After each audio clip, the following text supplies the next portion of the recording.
Strokovnjaki o nadaljnji usodi Rakuševega mlina.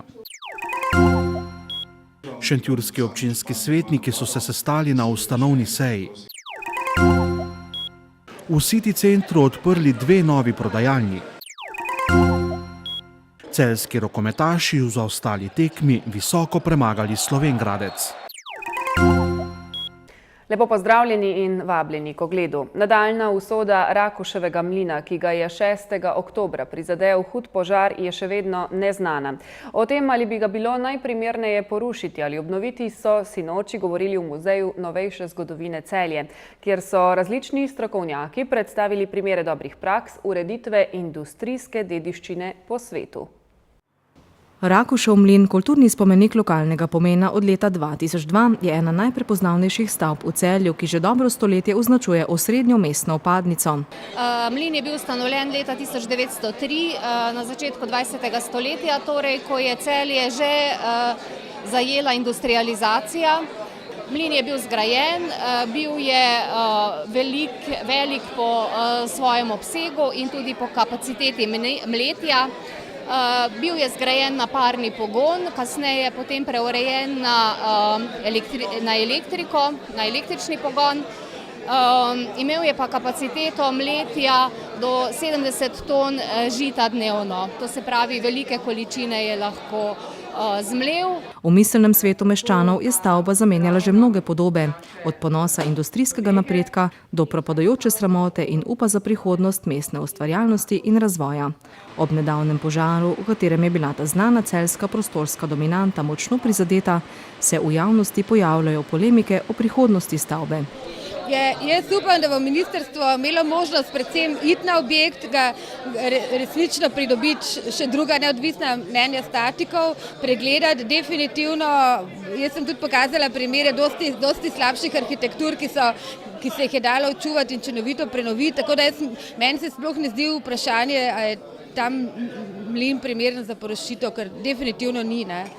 Objekt ni pomemben spomenik le za Celje, ampak je eden redkih primerov industrijske dediščine v Sloveniji. Njegova usoda pa je sedaj v rokah Ministrstva za kulturo.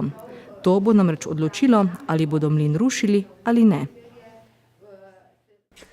Mesec dni po lokalnih volitvah so se na ustanovni seji izbrali svetniki občine Šentjur. Slavnostno zaprisego je magister Marko Diaci tudi uradno začel svoj drugi županski mandat. V 26-članskem občinskem svetu največ 10 mest zaseda županova lista Gibanje za občino Šentjur, s čimer je postala največja svetniška skupina v zgodovini. V njej so Boris Belej, Slavica Čokelc, Stanko Kopinšek, Barbara Kvaso-Cvirk, Boštjan Pisanec, Robert Polnar, Sara Zupanc, Damjan Maček in Anton Špan. Slednja sta bila izvoljena s preferenčnimi glasovi. Klemen Grdina bo mandat nadomestnega svetnika prevzel na naslednji seji. Slovenska demokratska stranka je iz 9 svetniških mest padla na 5, njene interese pa bodo zastopali Zdravko Hribernik, Jože Korže, Lovro Perčič, Aleksandra Šustar-Močnik in z 20 leti najmlajša svetnica Jasmina Planko. Kot novinka bo stranka Mira Cerarja zastopana 4 svetniki, sicer samimi novinci v občinskem svetu. To so Peter Jevšinek, Andreja Slomšek, Barbara Tisel in Marko Vovk. Slovenska ljudska stranka je pridobila eno svetniško mesto in bo zastopana s 3 člani, Miro Jazbec, Jožetom Laubičem in Mihajlo Rožej. 2 mandata so osvojili v upokojenski stranki, ki jo bosta predstavljala Stanko Artiček in Alojz Srecko, ki je kot najstarejši svetnik vodil prvo sejo. SD-ju ostaja le še en svetnik, in sicer Srečko Krajnčan, ki je tudi drugič zapored predsednik sveta KS Loka pri Žusmu. SD-ju ostaja le še en svetnik, in sicer Srečko Krajnčan, ki je tudi drugič zapored predsednik sveta krajevne skupnosti Loka pri Žusmu. Nova Slovenija tudi v tem sklicu ostaja zastopana s Francem Korenjakom. Med 26 svetniki jih je mandat ohranilo 10. 9 je predstavnic nežnejšega spola. Od 13 krajevnih skupnosti jih je zastopanih 11. Skratka, gre za to, da nadaljujemo z investicijami v komunalno infrastrukturo in pa seveda prva stvar, ki nam je prioriteta trenutno, je sanacija posledic naravnih nesreč, ki smo jih doživeli 13. septembra. Mi smo popisali škodo, tudi predali celo dokumentacijo na državne organe. Pričakujemo tudi pomoč države, to moramo odkrito in jasno povedati, kajti ta škoda gre pri nas kar v velike tisoče evrov kajti zabeležili smo več kot 120 plazov in to je na nek način prioriteta. Vse ostale stvari smo definirali z dolgoročnim razvojnim programom 2014-2020. Bomo pa poudarek seveda v tem mandatu dali tistim projektom, kjer bodo možnosti sofinanciranja. Predvsem se tu nadejamo razpisu z vidika energetskih sanacij javnih objektov in pa upajmo tudi še, da bo še kakšen razpis za kanalizacijo, kajti tudi tukaj še imamo nekaj potreb.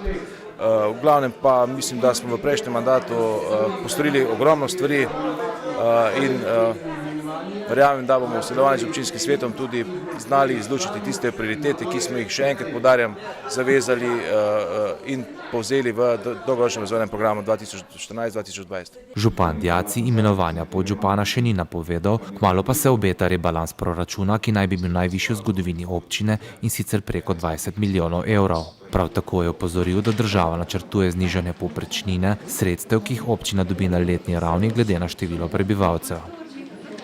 Največje nakupovalno središče na Celjskem je po 8 letih dobilo novo podobo. Nekatere obstoječe prodajalne so povečale svoje prodajne površine, danes pa sta vrata odprli tudi 2 novi trgovini 2 priznanih blagovnih znamk.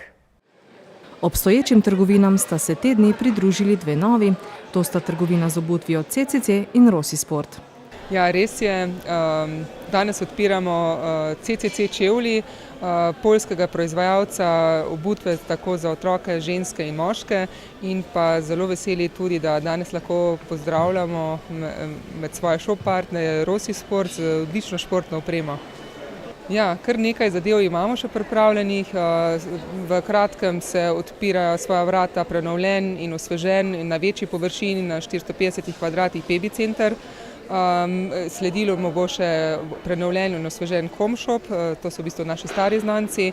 Zelo veseli smo, da odpira Telekom Slovenija svoj Flex Store, trgovino v samem centru za svojo odlično ponudbo z vsemi servisnimi dejavnostmi.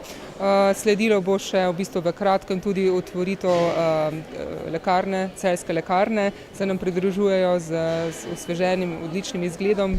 In pa seveda tudi gastronomija, se vidi v ozadju, da še finiširamo, kar se tiče mola samega in bomo imeli res v bistvu zaokroženo ponudbo in verjamem, da je zelo velika pridobitev tako za center, kot tudi za Celje sam. Z novimi pridobitvami so zadovoljni tudi kupci. Ja, mislim, da je super, no, da se malo spreminja, ker smo se že malo naveličali. Tako da trgovina pa mi je tudi všeč, cene lepo, ugodne. No. Ja, mi je zelo všeč, sem zadovoljna, sem celo še vzela take fajne čevlje. Ja, otroške se mi tudi dopadajo, mogoče popoldne pa bomo z otroci prišli kupiti. Zdaj smo z možem, mož je tudi kupil za sebe in je za sebe. Ja, trgovina je super, danes smo tule prvič prišli, pa smo videli, da je otvoritev, smo že malo pogledati. Teda sem kar zadovoljen, no. Bo nekaj zakupiti, tako bo kar, no. Zelo raznoliko je in v glavnem dopade se mi. Jaz bi še dodal en dodatni dizajn, mislim, še bi malo sprostil te stvari, ampak to je že prva lastovka, ko je preletela tukaj sem v ta prostor in se mi dopade. Uradno odprtje nakupovalnega središča je predvideno konec meseca.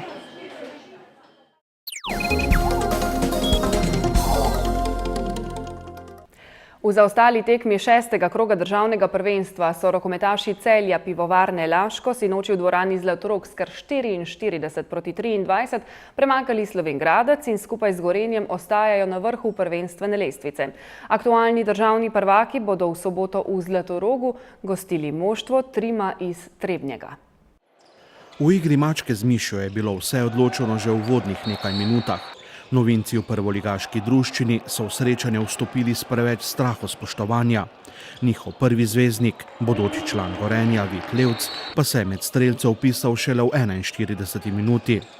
Ob razpoloženem celotnem moštvu prvakov je bil visok poraz v Zlatorogu neizbežen.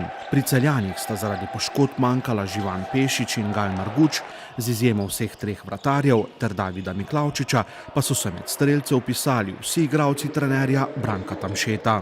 Ja, po tem reprezentančnem premoru prva tekma, naša naloga je bila maksimalno delati to tekmo in vesel sem, da smo izpolnili zadano nalogo in da imamo lepo popotnico za naprej. Jaz moram reči, da je treba fante predvsem pohvaliti za prvi polčas, ki so ga igrali, bom rekel, na takem nivoju, kot si vsi skupaj želimo. Se pravi, tekmo smo vzeli maksimalno resno, kljub temu, da bom rekel, te tekme so malce specifične, ko se prva tekma po reprezentančnem premoru, ko je kar nekaj igralcev bilo odsotnih, ampak tako sem rekel, odigrali so, bom rekel, skoraj tako, kot smo si želeli, predvsem prvi polčas naredili, bom rekel, stvari postavili na svoje mesto, potem v drugem polčasu nekako kontrolirali to razliko in mislim, da pa sem zasluženo zmagal. Najprej bi čestital Celju za zelo korektno tekmo, za pravo tekmo. Izredno namotiviranega nasprotnika smo danes naleteli. To mi je všeč, vedno rad vidim take ekipe. Res Celjani so bili danes par predstav više kot mi. Ne morem reči, da smo prišli sem z belo zastavo, probali smo nuditi najboljši odpor, vendar preprosto je bilo za te moje mlade fante prvi polčas kar pravi šok, ko so nastopili prvič proti Celjanom. Mislim, da se nismo znajdli, rabili smo 30 minut, da smo nekako zadihali, da smo prišli k sebi, pokazali v drugem polčasu vsaj delček tistega, kar nas je krasilo na začetku sezone in kar upam, da nas bo tudi v nadaljevanju sezone. Tako da na tem bomo gradili absolutno. Jaz čestitam Celju, čestitam svoji ekipi za prikazan drugi del, za prvega žal ne morem. Celjani so poleg Gorenja z 8 zmagami še edino neporaženo moštvo letošnje sezone. Kljub temu, da so doslej igrali z na papirju precej slabšimi tekmeci, so vse tekme vzeli zelo resno in v povprečju zmagovali 17 goli razlike. Ja, kakršnokoli popuščanje se lahko hitro maščuje. Trener nam je zapovedal, da narekujemo visok tempo in mislim, da smo se ga držali danes. V soboto bodo v 9. krogu pivovari še enkrat igrali doma. Tekmec ob 18. bo trebanjski Trimo. Ja, Trimo res, da na papirju kakovostnejša ekipa kot Slovenj Gradec, tako da moramo z enakim pristopom, kot smo ga pokazali danes, tudi v soboto. Pričakujemo pa seveda malce težjo tekmo. Jaz si želim še enkrat takšno predstavo, kot smo jo mi prikazali danes. Obremenjujem se svojo ekipo, razmišljam o svoji ekipi in tako bomo tudi nadaljevali. Tekma proti Trimu bo za Celjane tudi zadnji test pred nadaljevanjem Lige prvakov in gostovanjem pri Rajni Levnu. Verjetno me že poznate, se pravi, moje misli so osredotočene samo na Trimo Trebnje in ta 2 dni, ki jih imamo na voljo, bomo sigurno maksimalno izkoristili za Trebnje. Tudi Trebnje je ena od ekip, ki igra, bom rekel, lep rokomet, ki v Celju nima kaj izgubiti, prišla bo igrati rokomet. Mi na drugi strani moramo nekako se postaviti tako kot danes in potem bomo sigurno tudi rezultatsko uspešni. Celjani bodo v Nemčiji gostovali v četrtek 13. novembra.